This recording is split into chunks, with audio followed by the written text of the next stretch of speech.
നമസ്കാരം. ശ്രീകൃഷ്ണ കഥാമൃതം ഭാഗം 747 747.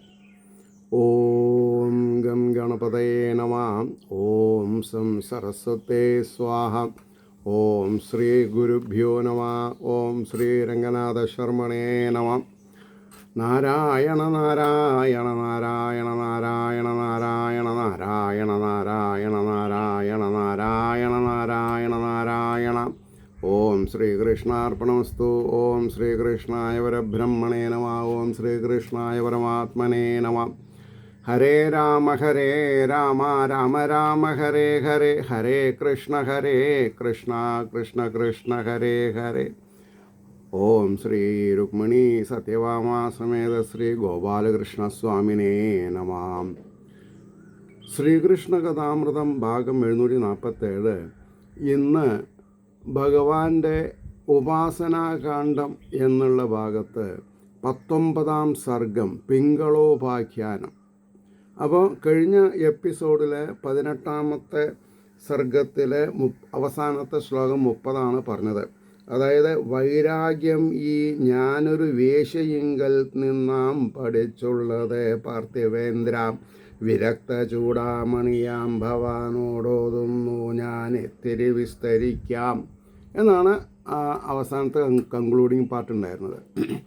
അപ്പോൾ ഇന്ന് ഈ പിങ്കള എന്ന വേശ്യയിൽ നിന്ന് ഞാൻ എങ്ങനെയാണ് ഗുരുത്വം ഉണ്ടാക്കിയത്, അല്ലെങ്കിൽ എങ്ങനെയാണ് ഞാൻ അവരെ ഗുരുസ്ഥാനത്ത് കണ്ടത്, അവരിൽ നിന്ന് എന്ത് ഗുണമാണ് ഞാൻ പഠിച്ചത്, ഇതാണ് വളരെ അർത്ഥവത്തായിട്ട് ഹൃദയസ്പർശിയായിട്ട് പറയുന്നുണ്ട്. അതായത് സനാതനധർമ്മത്തിൽ എല്ലാവരിലും ആത്മാവ് ഒന്നാണ്. അവർ എന്ത് ചെയ്യണു, എങ്ങനെ ജീവിക്കണു എന്നുള്ളത് നമ്മുടെ ലുക്ക് ആഫ്റ്റർ അല്ല. പക്ഷേ അവരെ സ്നേഹിക്കുക, ബഹുമാനിക്കുക, ആദരിക്കുക, അവരുടെ ഉള്ളിലുള്ള ഗോഡ്ലിനെസ്സിനെ നമ്മൾ പുകഴ്ത്തുക, അതാണ് ഉദ്ദേശം. അപ്പോൾ ഇവിടെ വിദേഹ നഗരത്തിങ്കൽ ഒരു വേശ്യ വിളങ്ങിനാൾ പെൺതയ്യലാൽ പെങ്കളയെന്നങ്ങും പേരിലയുന്നവൾ, പേരി അയലുന്നവൾ. അതായത് ഒരു പ്രത്യേക യൂസേജാണത്. അപ്പോൾ അവളെ പിന്നെ വിദേഹ നഗരത്തിൽ ഒരു വേശ്യ ഉണ്ടായിരുന്നു. അവളുടെ പേര് പിങ്കള എന്നായിരുന്നു എന്ന് പറഞ്ഞു. അത്യന്തം അഴകേറിടും ആടയാഭരണങ്ങളും അണിഞ്ഞ് മിക്ക നേരത്തും പടിക്കൽ ചെന്നു നിൽക്കുമ്പോൾ, അത് അവരുടെ ഒരു ശീലമാണ്, പുറത്ത് ആൾക്കാരെ ഉദ്ദേശിച്ച് നിൽക്കുക. അപ്പം എങ്ങനെ അത്യന്തം അഴകേറിടും ആടയാഭരണങ്ങളും അണിഞ്ഞ് മിക്ക നേരത്തും പടിക്കൽ ചെന്നു നിൽക്കുമ്പോൾ മിന്നും കസവണിപ്പൂം പട്ടുടുപ്പിൻ കാന്തി നോക്കിയും ഇടയ്ക്കിടെ മാർത്തട്ടിൽ പതക്കം നേരെയാക്കിയും. ഒരു സ്ത്രീ സഹജമായ ചാപല്യാണ് അവിടെ വ്യാസര് പറയണത്. എന്താ? മിന്നും കസവണി പൂമ്പട്ടുടുപ്പിൻ കാന്തി നോക്കിയും, താൻ അണിഞ്ഞിട്ടുള്ള കസവ് നേരിയതെന്നൊക്കെ പറയില്ലേ, അതിൻ്റെ ഭംഗി ആസ്വദിച്ചും ഇടയ്ക്കിടെ മാർത്തട്ടിൽ പതക്കം നേരെയാക്കിയും. അതായത് തൻ്റെ മാറിൽ അണിഞ്ഞിട്ടുള്ള പതക്കം അതിങ്ങനെ ഇടയ്ക്ക് ഇങ്ങനെ പിടിച്ച് വലിച്ച് നേരെയാക്കുക. അത് സ്ത്രീയുടെ ഒരു നല്ല ശീലമാണ്. ഇനി അതുമുള്ള പറയാം. പിന്നെ പറയണു, കൊഞ്ചിക്കുഴഞ്ഞും കണ്ടോരോടിളം പുഞ്ചിരി തൂകിയും മൈക്കണ്ണോട്ടങ്ങളിൽ കൂടി ഇംഗിതം വെളിവാക്കിയും. ഇംഗിതം വെളിവാക്കുക എന്ന് പറഞ്ഞാൽ ഞാൻ എന്തിനാ അവിടെ നിൽക്കണത് എന്നുള്ളത് മറ്റുള്ളവരെ അറിയിക്കുക.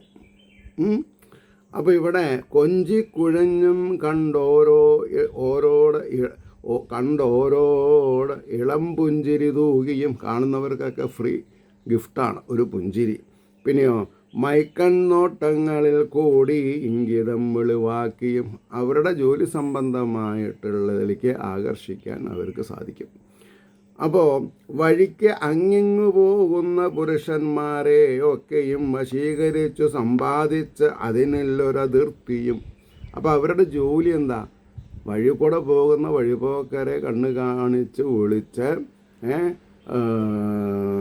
പുരുഷന്മാരെയൊക്കെയും വശീകരിക്കുക എന്നാണ് പറഞ്ഞത്.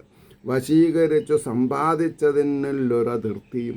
എത്രയാണ് അവർ സമ്പാദിച്ചിട്ടുള്ളത് എന്ന് പറയാൻ പറ്റില്ല. എടുത്താലും എടുത്താലും മുടങ്ങില്ല എത്രയും ധനം. അങ്ങനെയാണ് വളരെയധികം കാശ് സമ്പാദിച്ചിട്ടുണ്ട്. കൂട്ടിവെച്ചാൽ കുബേരനും അസൂയ വരുമാം വിധം. അവിടെയാണ് കവിയുടെ ഭാവന. ആ ലലനാമണിക്ക് കൂട്ടിവെച്ച സംഖ്യ എല്ലാം കൂടി നോക്കുകയാണെങ്കിൽ കുബേരന് അസൂയ തോന്നുന്നു പറഞ്ഞാൽ കുബേരൻ്റെ അത്ര തന്നെ കാശ് ഇവിടെയായി എന്ന് നമ്മൾ മനസ്സിലാക്കിയാൽ മതി. കോടീശ്വരന്മാരായോരും കൊള്ളും ലക്ഷപ്രഭുക്കളും സ്വർണം വിൽപ്പവരും രത്നവ്യാപാരികളും ആവിധം. അപ്പോൾ ആ വിദേഹ നഗരത്തിൽ ഇവരുടെ ശരിക്കുള്ള കസ്റ്റമേഴ്സ് ആരാ? കോടീശ്വരന്മാരായോരും കൊള്ളും ലക്ഷപ്രഭുക്കളും സ്വർണം വിൽപ്പവരും രത്നവ്യാപാരികളും ആവിധം. പണക്കാരും മിക്കവരും അവൾ മൂലം നൃപാത്മജ പൊളിഞ്ഞു പാപ്പരായോരോ പല പാതവക്കിൽ നടക്കയായി. ഉള്ള ധനം മുഴുവൻ അവളുടെ കേമത്തരം കൊണ്ട് അപഹരിച്ചിട്ടുണ്ടെങ്കിൽ പല ആൾക്കാരും ഇന്ന് റോഡിൽ തെണ്ടുകളായിട്ട് നടക്കണമെന്നാണ് പറഞ്ഞത്. അപ്പോൾ ധനാഢ്യർ വന്നും പോയും കൊണ്ടിരുന്നളവിൽ മെല്ലവേ ചൊല്ലി സഖിയോടെ ഈ വണ്ണം ഒരു നാൾ അർദ്ധരാത്രിയിൽ. ഒരു ദിവസം അർദ്ധരാത്രിയായി. അതുവരെ ആരും കസ്റ്റമേഴ്സിനൊന്നും കിട്ടിയില്ല. അപ്പോൾ സഖിയോട് പറയണു, ധനാഢ്യർ വന്നും പോയും കൊണ്ടിരുന്നളവിൽ മെല്ലവേ ചൊല്ലി സഖിയോടെ ഈ വണ്ണം ഒരു നാൾ അർദ്ധരാത്രിയിൽ നിശ്ചയിച്ചതിൽ നിന്നൊട്ടു ചുരുക്കാൻ വേണ്ടി മാത്രമാം പോയതാ ധനികൻ വീണ്ടും മടങ്ങും അത് നിശ്ചയം. നിശ്ചയിച്ചതിൽ നിന്നൊട്ടു ചുരുക്കാൻ വേണ്ടി മാത്രമാം. അതായത് ഈ ശരീരത്തിന് വിലപേശ അങ്ങനെ ഉണ്ട് അത്ര. അപ്പോൾ ഇവളൊരു റേറ്റ് പറഞ്ഞു ധനികനോട്. അത് കുറച്ച് ജാസ്തിയാണോ എന്ന് അദ്ദേഹത്തിനൊരു തോന്നൽ. അപ്പോൾ പറയും, ഞാൻ അത്ര കണ്ടതാ, അയാൾ മടങ്ങി വരും എന്ന് ദാസിയോട് പറഞ്ഞു. നിശ്ചയിച്ചതിൽ നിന്നൊട്ടു ചുരുക്കാൻ വേണ്ടി മാത്രമാം പോയത് ആ ധനികൻ വീണ്ടും മടങ്ങും അത് നിശ്ചയം എന്ന് പറഞ്ഞു. ഈ ഒരു ശ്ലോകമാണ് ഇനിയൊരു ട്വിസ്റ്റ് ഉണ്ടാവുന്നത്. അതായത് അന്ന് ആരും വരണില്ല എന്നാ.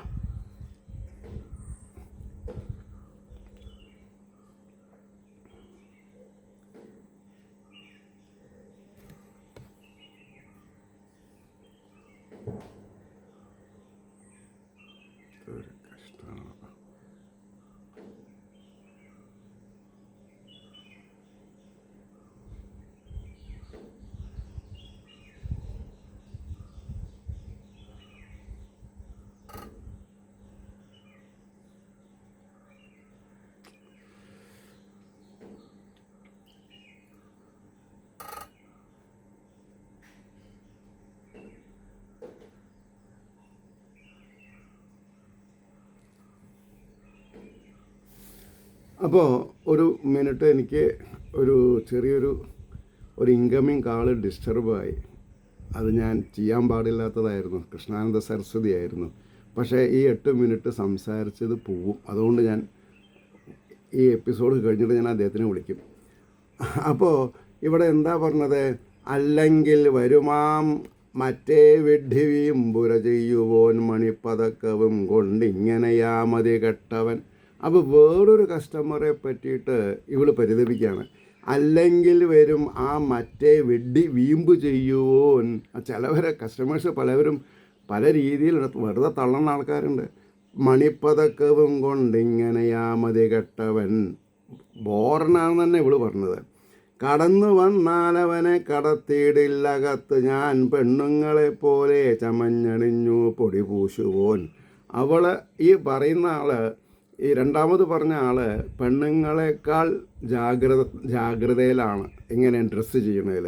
അതുകൊണ്ട് കടന്നു വന്നാൽ അവനെ കടത്തിയിടില്ല അകത്തു ഞാൻ പെണ്ണുങ്ങളെപ്പോലെ ചമഞ്ഞ് അണിഞ്ഞു പൊടി പൂശുവൻ. പിന്നെ കൈകളിൽ പൊൻ വളയിടാൻ തുടങ്ങി അവൻ അങ്ങിനെ വരാഹൻ 1000 കൊണ്ടുവരും സുന്ദരി വിഡ്ഢിയെ. അതായത് അന്നത്തെ റവന്യൂ വരാഹം എന്നാണ് പറയുക. അതായത് പിന്നെ സ്വർണ്ണ നാണയങ്ങൾ വരാഹം. അപ്പോൾ വരാഹം 1000 കൊണ്ടുവരും സുന്ദര വിഡ്ഢിയെ. അവൻ കൊണ്ടുവരും, കാശ് പിടുങ്ങും, അവനെ ഞാൻ വെറുതെ അയക്കുന്നൊക്കെയാണ് പറഞ്ഞത്. കൈകളിൽ പൊൻവളയിടാൻ തുടങ്ങിയിലവനങ്ങനെ വരാഹൻ 1000 കൊണ്ടുവരും സുന്ദര വിഡ്ഢിയെ. മടക്കും ജീരകം വാങ്ങാൻ പോലും മാവില്ലതെന്തിനാം പൊൻപണ്ടങ്ങളിൽ മെയ്യാകെ മൂടും ആ മുകിൽ വേണിയാൾ. ജീരകം വാങ്ങാനും കൂടിയും പറ്റില്ല എന്നാണ് പറഞ്ഞത്. പോലും ആവില്ല, അത് എന്തിനം, അത്രയും ലുബ്ധനാണെന്നാണ് പറഞ്ഞത്. പൊൻപണ്ടങ്ങളിൽ മെയ്യാകെ മൂടും ആ മുകിൽ വേണിയാൾ. മെത്തമേൽ ചെന്നിരുന്ന് അല്പം കിടന്നും വീണ്ടും ആശയാൽ എണീറ്റ് നിന്നൊച്ച കേട്ടൊന്നോർത്തു കോണിയിറങ്ങിയും. മട്ടുപ്പാവിൽ പോയി കുറച്ച് തൻ്റെ മെത്തയിലൊന്ന് കിടക്കും. ആരോ കാല് ശബ്ദം കേൾക്കണോ, പെരുമാറ്റം ഉണ്ടോ, എന്നെ പ്രതീക്ഷിച്ച് ആരെങ്കിലും വരുന്നുണ്ടോ എന്ന് മനസ്സിൽ കരുതിക്കൊണ്ട് താഴത്തേക്ക് ഇറങ്ങി വരും. പിന്നെയും പോയി കിടക്കും, പിന്നെയും ഇറങ്ങി വരും. മെത്തമേൽ ചെന്നിരുന്നും അല്പം കിടന്നും വീണ്ടും ആശയാൽ എണീറ്റു നിന്നൊച്ച കേട്ടൊന്നോർത്തു കോണിയിറങ്ങിയും മടങ്ങിയും പഠിക്കൽ താൻ വീണ്ടും ചെന്നെത്തി നോക്കിയും പണവും കൊണ്ടൊരാൾ പോലും അർദ്ധരാവാകുവോളവും ഒരൊറ്റ കുട്ടി ഒന്നും വന്നില്ല എന്നാണ് പറഞ്ഞത്. സമ്പന്നന്മാരാരും വന്നില്ല. അപ്പോൾ പണവും കൊണ്ടൊരാൾ പോലും അർദ്ധരാവാകുവോളവും വരായകയാൽ മനസ്സേറെ മടുത്തു മഹിളാമണി. ആ എന്താ പറയുക, പെൺ തയ്യലാൾ. ശരിക്കും പറഞ്ഞാൽ മനസ്സ് മടുത്തു. വരാകയാൽ മനസ്സേറെ മടുത്തു മഹിളാമണി. മുഖം വാടി വലഞ്ഞും കൊണ്ടെന്നെ നോക്കിയോരിത്തിരി എന്തോ അസംതൃപ്തിയാർന്ന ആ നില കണ്ടൊരു തെല്ലിട വെണ്ണിലാവിൽ മരച്ചോട്ടിൽ ഇരുന്നു വിധിമോർത്തു ഞാൻ. അപ്പോൾ ഈ സാധു കഥ പറയുന്ന ബ്രാഹ്മണൻ പറയാണ്, എന്തോ സംതൃപ്തിയാർന്നാൾ, എന്തോ അസംതൃപ്തിയാർന്നാൾ അന്നില കണ്ടൊരു തില്ലിട വെണ്ണിലാവിൽ മരച്ചോട്ടിലിരുന്ന് ഈ വിധം ഓർത്തു ഞാൻ. ഇദ്ദേഹം മനസ്സിൽ സങ്കല്പിക്കുകയാണ്. സ്വർണവും രത്നവും മറ്റും നെയ്യിൽ ചാർത്തുന്ന മാതിരി അല്ലേ, ശരീരത്തിൽ എത്ര പണ്ടം ചാർത്തിയാലും ശരി, എത്ര വിലപതിപ്പുള്ള രത്നങ്ങൾ ഇട്ടാലും സത്യം ക്ഷമ തുടർന്നുള്ളതാത്മാവിനണിയിക്കുകിൽ. ശരീരത്തിന് കാന്തി കൂട്ടുന്നതിന് പകരം ആത്മാവിൻ്റെ കാന്തി തിരിച്ചറിയുക. അതെങ്ങനെയാണ്? ഇപ്പോൾ ഷുഗർ ഉണ്ടോയെന്ന് നോക്കാൻ ബ്ലഡ് ടെസ്റ്റ് ഉണ്ട്. അതേപോലെ സത്യത്തിൽ ജീവിച്ചാൽ ആര് ഷൈനിങ് ജാസ്തി ഉണ്ടാവും? ആത്മാവിൻ്റെ ഷൈനിങ് ജാസ്തി ഉണ്ടാവും. അതാണ് സത്യം ക്ഷമ തുടർന്നുള്ളതാത്മാവിനണിയിക്കുകിൽ. അത് നമ്മൾ തന്നെ ചെയ്യണം. സത്യം ക്ഷമ തുടർന്നുള്ളതാത്മാവിനണിയിക്കുകിൽ അല്പകാര്യത്തിൽ ഈ വണ്ണം നശിക്കും നവയൗവനം. യൗവനം നശിക്കും, പക്ഷേ ആത്മാവിൽ സത്യവും ക്ഷമയോടും കൂടി ഇരുന്ന് ജീവിച്ചാൽ അത് ലോകം അവസാനിക്കണ വരെ ആ ഖ്യാതി, ആ പെരുമയുണ്ടാവുമെന്നാണ് പറഞ്ഞത്. സത്യം ക്ഷമ തുടർന്നുള്ളതാത്മാവിനണിയിക്കുകിൽ അല്പകാര്യത്തിൽ ഈ വണ്ണം നശിക്കും നവയൗവനം. ആത്മസംസ്കരണത്തിനു വേണ്ടി ഭക്തി പുരസ്സരം. ആത്മസംസ്കരണത്തിനു വേണ്ടി ഭക്തി പുരസ്സരം ഉപയോഗിച്ചിരുന്നെങ്കിൽ ഇതേ മാനുഷ ജീവിതം. അതായത് ഭക്തി പുരസ്സരം ആത്മാവിൻ്റെ സംസ്കരണത്തിന് വേണ്ടി ചെലവഴിച്ചിട്ടുണ്ടായിരുന്നെങ്കിൽ ഇവള് എന്നോ വലിയ ആളായിരുന്നു. എങ്ങനെ വലിയ ആളാവും? കുബേരനോടല്ല, ബൃഹസ്പതിയുടെ കൂടെ അത്രയും വലിയൊരു പദവി എത്തുന്നാണ് പറഞ്ഞത്.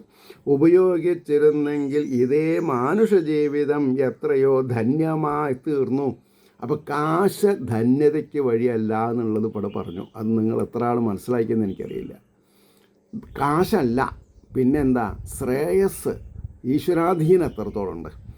അപ്പോൾ എത്രയോ ധന്യമായി തീർന്നു മിന്നിയേനെ ജഗത്തിതിൽ ഈ മട്ടിൽ അയലും ആവേശം അഖിലേശനിലെത്തുകിൽ ഈ മട്ടിൽ ആവേശം ഈ ശരീരം വിറ്റ് തിന്നുന്നതിന് പകരം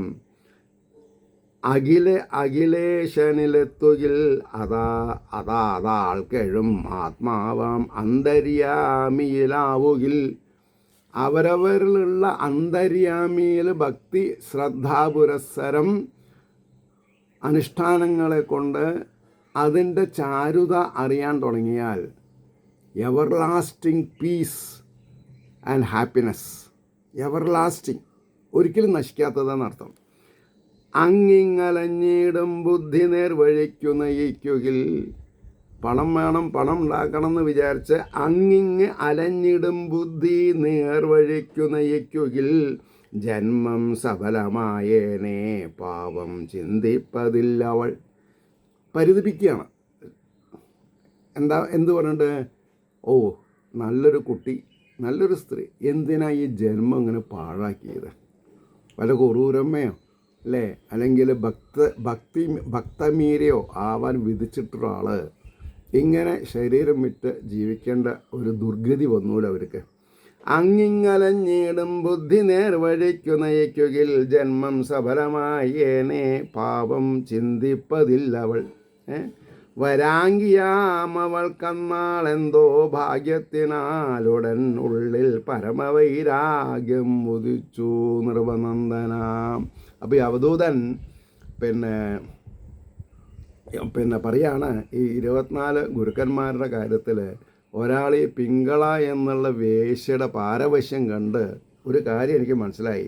വരാങ്കിയ അമ്മവൾ സുന്ദരിയാണ്, അന്നാൾ എന്തോ ഭാഗ്യത്തിനാലുടൻ ഉള്ളിൽ പരമവൈരാഗ്യം മുദിച്ചു നൃപനന്ദനാം. വൈരാഗ്യം ജനിച്ചു. ഇനി ഞാൻ മേലിൽ ഇങ്ങനത്തെ ദുഷ്പ്രവൃത്തിക്ക് വേണ്ടി നിൽക്കില്ല. വെറും താൽക്കാലികം മാത്രമല്ല, അത് അത്യന്ത തീവ്രമാം. ഇന്ന് ഞാൻ എടുത്തിട്ടുള്ള ഈ റെസൊല്യൂഷൻ വളരെയധികം നാളത്തേക്ക് എൻ്റെ ജന്മം കുറുകോളം.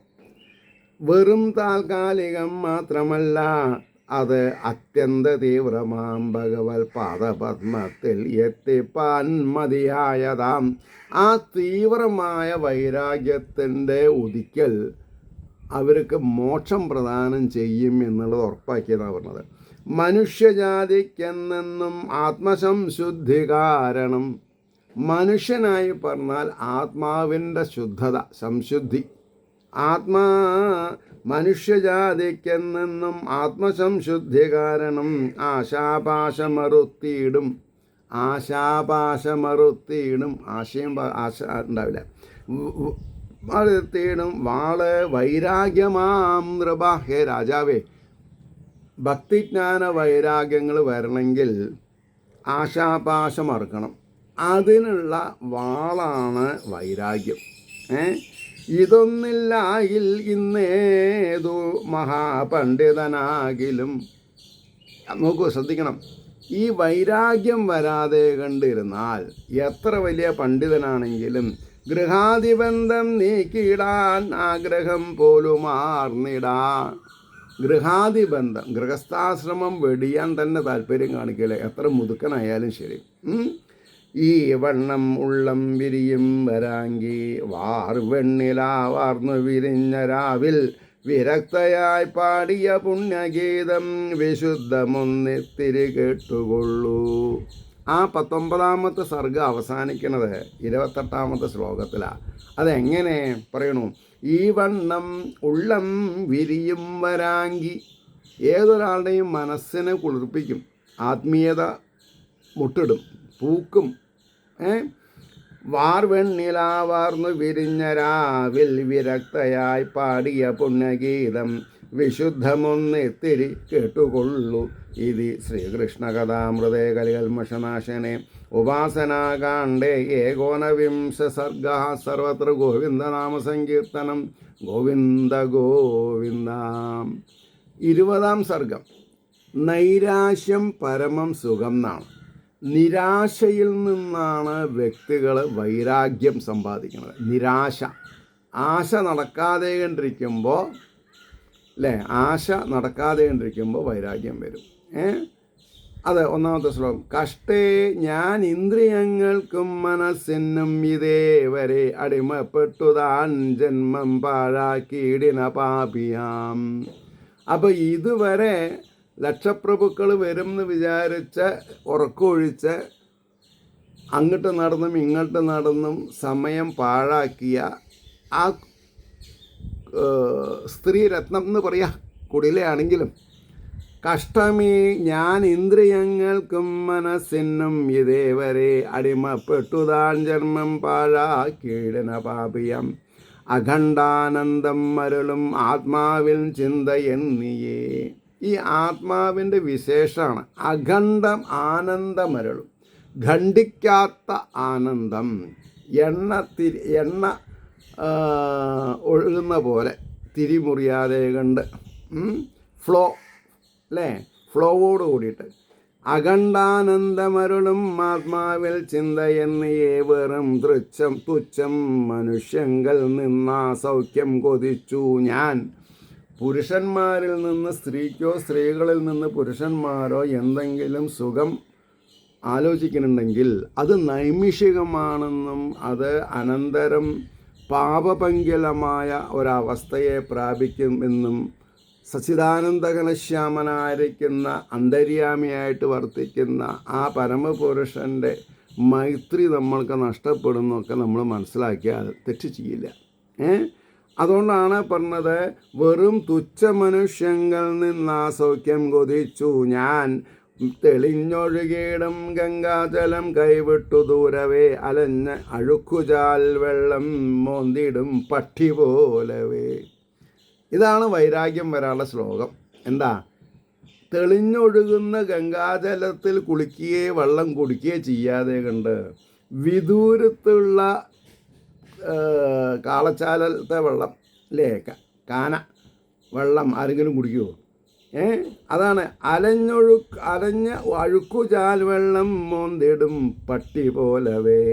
ആയുസ് ആരോഗ്യം അഴകും കഴിവും നൽകിയിങ്ങനെ. നമ്മൾക്ക് ഭഗവാൻ ആയുസ്സും അഴകും കഴിവും നൽകിയത് എന്തിനു വേണ്ടിയിട്ടാണ്? ഈശ്വര പ്രാർത്ഥനയിൽ കൂടെ മോക്ഷപ്രാപ്തി ഉണ്ടാവാൻ വേണ്ടിയിട്ടാണ്. അപ്പോൾ ഇത്രയും കാലം ഒരുമിച്ചിതിങ്കൽ തന്നെ കേവലം കനിവുകൾ തെങ്ങിയേ വാണു കാത്തുരക്ഷിച്ച കാന്തനെ കുളിർക്കെ ഒന്നു ദർശിപ്പാൻ ആഗ്രഹം പോലുമെന്നിയേ. വളരെയധികം പരിതപിക്കുകയാണ്, പശ്ചാത്തപിക്കുകയാണ്. എന്താ പറഞ്ഞത്? ആയുസ് ആരോഗ്യം അഴകും കഴിവും നൽകി ഇങ്ങനെ ഇത്രയും കാലം ഒരുമിച്ച് ഇതിങ്കൽ തന്നെ കേവലം കനിവുൾ തെങ്ങിയേ വാണു കാത്തു രക്ഷിച്ച കാന്തനെ കുളിർക്കെ ഒന്നു ദർശിപ്പാൻ ആഗ്രഹം പോലുമെന്നിയേ. തൻ്റെ സ്വന്തം ഭർത്താവുണ്ട്, അയാളെ ഒന്ന് കുളിർക്കെ കണ്ട് സന്തോഷിക്കാനും കൂടിയും സമയം കാണാണ്ട് ഓരോ ദിവസവും അണിഞ്ഞൊരുങ്ങി പണ്ടങ്ങളും ചാർത്തി എപ്പോഴാണ് പണക്കാർ വരിക എന്ന് വിചാരിച്ച് പണക്കാരിയായി എന്നുള്ളത് ശരിയാണ്. പക്ഷേ ആത്യന്തികമായിട്ടുള്ള മനസ്സമാധാനം, കീർത്തി, യശസ് ഇല്ലാതെ ഉണ്ടായി. അതുകൊണ്ടാണ് പറഞ്ഞത് കുളിർക്കയൊന്നു ദർശിപ്പാൻ ആഗ്രഹം പോലും എന്നിയേ. ദുഃഖം, ശോകം, ഭയം, മോഹം മുതലായവ മേൽക്കുമേൽ വളർത്താൻ മാത്രമുതകും പുമാന്മാരിൽ മയങ്ങി ഞാൻ. രാത്രി എൻ്റെ ശരീരത്തെ ആഗ്രഹിച്ച് വരുന്ന ധനവാന്മാര് ദുഃഖം, ശോകം, ഭയം, മോഹം മുതലായവ മേൽക്കുമേൽ വളർത്താൻ മാത്രമുതകും പുമാന്മാരിൽ മയങ്ങി ഞാൻ. വിനയം, സംയമം, സത്യം, പാതിവ്രത്യം, തിദിക്ഷയും മറ്റും വിലമതിക്കാത്ത പല ഗുണവുമാം വിധം. എന്താണ് പറഞ്ഞത്? വിനയം, സംയമം, സത്യം, പാതിവൃത്യം, തിദിക്ഷയും വറ്റും വിലമതിക്കാത്ത പല ഗുണവുമാവിധം ശീലിച്ച് ജന്മസാഫല്യം നേടേണ്ട മളവൊക്കെയും മഞ്ഞളിച്ചു വെറും പൊന്നിൻ തുണ്ടങ്ങളും അതേ വിധം. കണ്ണ് മഞ്ഞളിച്ചു എന്ന് പറഞ്ഞാൽ എന്താ അർത്ഥം? മിന്നുന്നതെല്ലാം പൊന്നല്ല, മിന്നുന്നതിൻ്റെ പിന്നാലെ പോയി ഞാൻ, കാശിൻ്റെ പിന്നാലെ പോയി. ശീലിച്ചു ജന്മസാഫല്യം, നേടേണ്ട അളവൊക്കെയും ജന്മസാഫല്യം, മോക്ഷപ്രാപ്തിക്ക് വേണ്ടി ശ്രമിക്കുന്നതിന് പകരം മഞ്ഞളിച്ച വെറും പൊന്നിൻ തുണ്ടങ്ങളുമാതേ വിധം മരിപ്പാൻ പോകും ഓരോരോ മനുഷ്യൻ്റെ ശരീരവും. മരിക്കാൻ പോകും ഓരോരോ മനുഷ്യൻ്റെ ശരീരവും കണ്ടു മോഹിച്ചു പൂമ്പാറ്റ തീയിൽ പോലെ പതിച്ചവൾ. അതായത് ഒടുക്കം കാലം എല്ലാറ്റിൽ നിന്നും വൈരാഗ്യം വന്നിട്ട് ഭക്തിശ്രദ്ധയോടുകൂടി ജഗദീശ്വരനെ പ്രാപിക്കാൻ തുടങ്ങി. മരിപ്പാൻ പോകും ഓരോരോ മനുഷ്യൻ്റെ ശരീരവും കണ്ടു മോഹിച്ചു പൂമ്പാറ്റ തീയിൽ പോലെ പതിച്ചവൾ. അത്രയും പോരാ, പേർ പോലും കേൾക്കാൻ കൊള്ളാത്ത നീചയാം. ഇങ്ങനെ ഒരു സ്വയംസോ ഉണ്ടായിരുന്നു എന്ന് പറഞ്ഞത് കേൾക്കാൻ വകയില്ലാത്ത രീതിയിൽ. അത്രയും പോരാ, പേർ പോലും കേൾക്കാൻ കൊള്ളാത്ത നീചയാം പണക്കൊതി മനക്കാമ്പിൽ മെയ്യിലോ രോഗമാവിധം. അവസാനം എന്താ കിട്ടുക? ശരീരത്തിന് ആരോഗ്യമില്ലായ്മ. ദുഃഖപൂർണങ്ങളാം കാമഭണ്ഡാരങ്ങൾക്കു നിസ്ത്രപം. ദുഃഖപൂർണങ്ങളാം കാമഭണ്ഡാരങ്ങൾക്കു നിസ്ത്രപം പണത്തിനു ശരീരത്തെ വിറ്റിടും വ്യഭിചാരിണി. പണത്തിന് വേണ്ടിയിട്ട് ശരീരം വെക്കുക.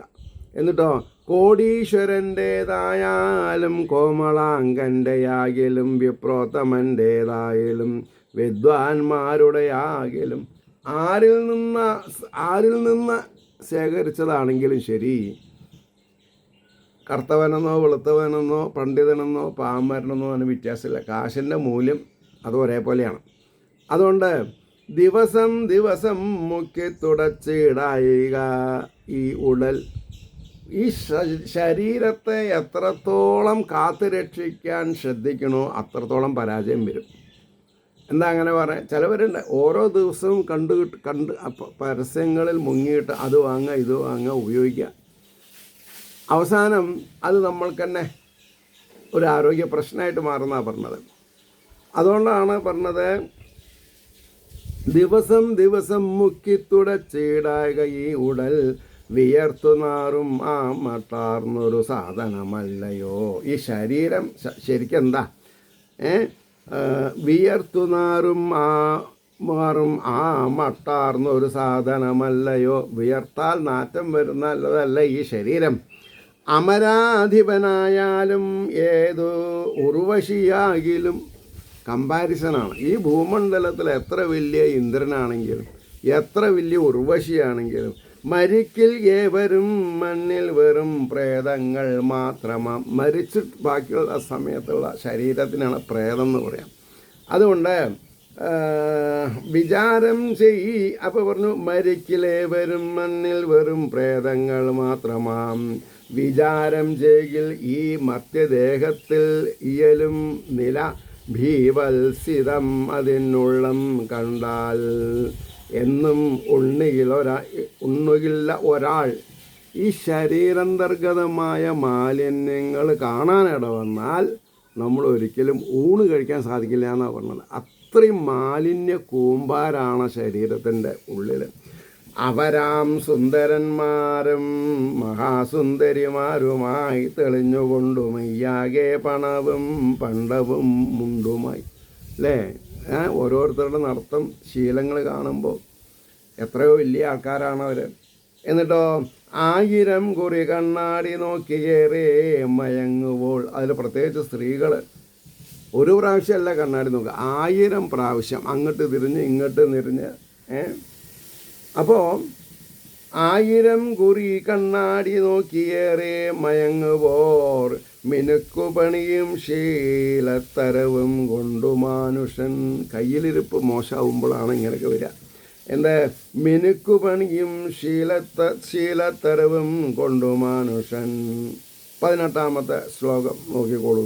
എന്താ പറഞ്ഞത്? മൂടിപ്പൊതിഞ്ഞു വെച്ചേറെ മിന്നിച്ചൂറ്റം നടിക്കയാം. മൂടിപ്പൊതിഞ്ഞു വെച്ചേറെ മിന്നിച്ചുറ്റും നടിക്കയാം. എന്താ? ആത്മാവിനെ പുറത്ത് കാണാത്ത വിധത്തിൽ മായയാൽ തോൽപ്പിക്കപ്പെട്ട അവസ്ഥയിൽ നമ്മളാരാ ചാടടാ കുഞ്ചിരാമ എന്ന് പറഞ്ഞാൽ ചാടുകയും അതാണ് പറഞ്ഞത്. അപ്പോൾ അഖണ്ഡ സച്ചിദാനന്ദ വസ്തുവൊന്നിൽ വാഴുകയാൽ മൂടിപ്പൊതിഞ്ഞു വെച്ചേറെ മിന്നി ചുറ്റും നടക്കയാം അഖണ്ഡ സച്ചിദാനന്ദ വസ്തുവൊന്നിതിൽ വാഴുകയാൽ അന്തര്യാമി സ്വരൂപത്തിൽ അവിടുന്ന് ഉല്ലസിക്കയാൽ ഭഗവാൻ അന്തര്യാമിയായിട്ടിരിച്ച് ഉല്ലസിക്കണമെന്നാണ് പറഞ്ഞത്. പ്രത്യേകിച്ച് തന്നെ ഭക്തന്മാരുടെ. എന്നിട്ടോ അഴകാർന്ന ഈ വിധം ശോഭിക്കുവതെന്നില്ല എങ്കിലോ, അഴകാർന്ന് ശോഭിച്ചിട്ടില്ലെങ്കിൽ കാകങ്ങളും കഴുകനും കണ്ടാൽ കൊത്തി വലിച്ചിടും. കാക്കകളും കഴുകനും വന്നിട്ട് നമ്മളെ കൊത്തി വലിക്കുന്ന പറഞ്ഞത്. എങ്ങനെ? ഈശ്വര പ്രാപ്തനയിൽ വൈമുഖ്യം കാണിച്ചാൽ എന്ന് പറയാൻ പറ്റും. മനസ്സിലായില്ലേ? അപ്പോൾ എങ്ങനെയായാലും ശ്രീഹരിയുടെ